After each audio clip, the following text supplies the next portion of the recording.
Hi, it's Graham Martin. I'm the recruitment guy from orchardjobs.com. Today I want to talk to you about something which might make the difference between whether you get the job or whether you don't.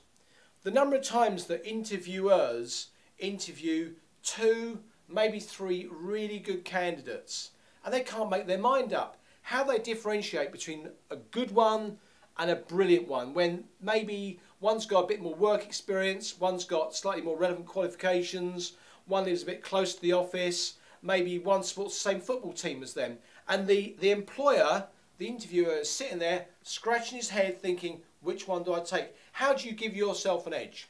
Let's assuming that you did pretty well in the interview and that you listened to all the previous videos and you really nailed those questions and the way to behave and your body language was spot on. How can you make a difference after you walk out? Now, the first thing I would do is, if you're working with a recruitment agency, please ring them immediately as soon as you're in the car, but not whilst you're driving or when you get home, and let them know how it went and what you think of the employer and whether you want to join them. The number of times that I've had clients ring me to say, Graham, hi, we just interviewed Debbie, we thought she was great, what does she think?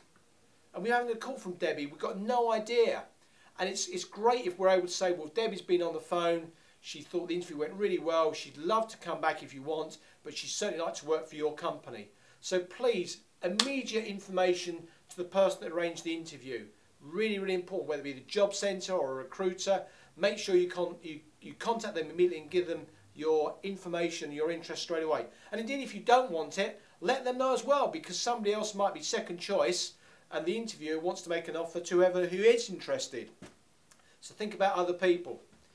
But let's just assume that you've done that. What can you do? Well, my suggestion is that you write them a letter or you email them, this is the interviewer or the HR manager, and express to them your interest and why you'd like to work with their company and what you can add. Now, let's again not be too boastful, let's not be too cocky, but let's just reinforce what you know you can do with that company. And please use spell check. The number of times that I get CVs and letters and emails sent to me by people that are my age or older, that have got a reasonable education, that should know better, and they don't use spell check. It's not like we're using a phone where we use that text message shorthand. If you're going to communicate something, please make sure that it puts you in the best light possible. So, not a long video, but it's something which I think makes a dramatic difference. Post-interview activity, communicate your interest. Don't stalk them. Don't ring them every day.